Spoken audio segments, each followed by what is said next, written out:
That's surprising. How's it going, guys? Welcome back to another video. Today, I wanted to take a little bit of time to fulfill a little bit of a question that I'm pretty sure a lot of people have. It's how to start to develop and get better, quote unquote. Jeez, at flipping in general. And I thought that I could break it down into a few categories. So the categories are as follows. There is variety, there is consistency, and there is smoothness. The latter two are sort of linked. As you get more consistent, you'll get smoother, or vice versa. As you get more smooth, you'll get more consistent. However, first thing is first.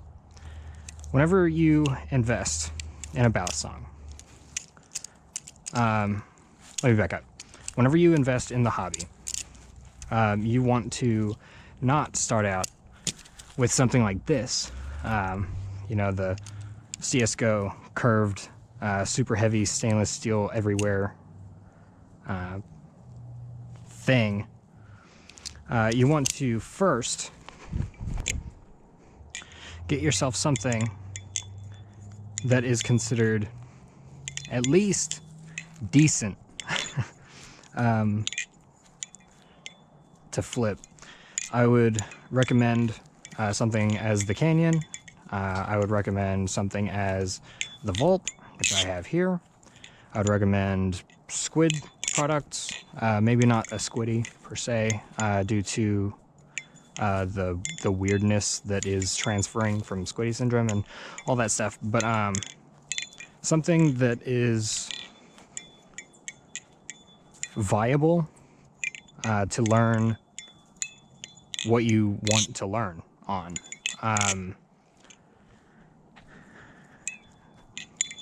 You don't have to break the bank, but I would highly recommend, as your first step, getting something that is at least adequate. You see a lot of beginners, usually they're younger folk who don't have a lot of expendable income, and it's completely understandable. But if you could just save up just a little bit, okay? The Teflon Volt right now is about 65. I believe the Canyon is 45 with a false live blade, I believe. But you know, budget, performance, price to performance ratio is very important to get yourself something that you can actually flip and enjoy flipping.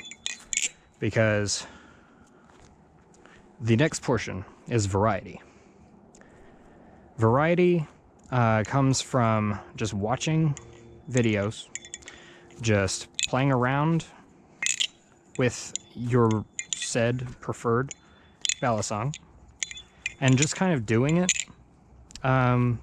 If that resonates at all, basically the only way to get good, quote unquote, at this sort of hobby is to constantly, maybe not constantly, but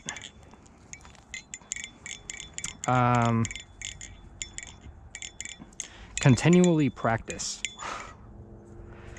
It doesn't have to be all the time or whatever, but you want to be pretty consistent in your sessions to make sure that you have as many sessions as would allow to, you know, improve. And every session you should learn, or you should try to learn something just a little bit better. It doesn't matter if you're starting out just from the very basics, you know, like the basic open. You can practice until that's smooth. You can practice fanning until they're smooth. You can practice basic aerials until you can do a, you know, sort of basic open aerial or something like that. You know, it doesn't have to be super complicated. It just has to be learning small things and then figuring out how you can put those things together.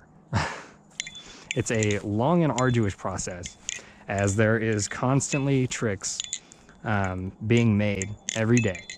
And there's constantly going to be people that you see that are probably better than you, and that's okay. Some of the best inspiration for tricks that I've had have come from people that are better than me, and I don't think it will really change. I don't think it's supposed to. I think we're supposed to look at other people in the hobby and just take inspiration in order to develop the style that we're looking for. So basically, the variety comes from studying and just constant practice. And then that leads into consistency, I would say, first before smoothness. I say that consistency comes first rather than smoothness, because whenever you learn to do something that's a little more complicated, like the giraffe, for example, you learn it in parts. First, you got to learn how to catch a scissor, and then you got to learn the middle finger rollover or whatever, and then it's a lot of steps, you know, for one trick. But as you continue to practice, eventually you're going to find yourself maybe completely sucking at a couple of the steps. I was pretty terrible at scissors whenever I first started them, but now I'm pretty consistent at them because I practice them a lot, because I really like the giraffe in particular. It's a really fun trick, and I'm really trying to get that as smooth as possible. But I was really bad at ladders initially, but as I kept trying to implement them into my combos and just throwing them in the middle of just random tricks, it helped me develop that consistency to where I was able to catch them. Regardless if I could do the next part, I could always, you know, go into a chaplain instead. It didn't have to be the middle finger rollover, but just starting to learn how to catch portions of tricks is the main portion that you're looking for. For example, whenever you're starting out, I know rollovers are a little bit weird to some people, but whenever you practice, you will do this, and then you'll try and change up the momentum or whatever, and then you can use it in various other tricks and stuff like that. You know, you got to just pick up your battle song and do what you think might work, and then if it kind of works, just kind of keep doing it until something happens, you know? After you've got that thing that happens, for example, I learned whatever the heck this is called.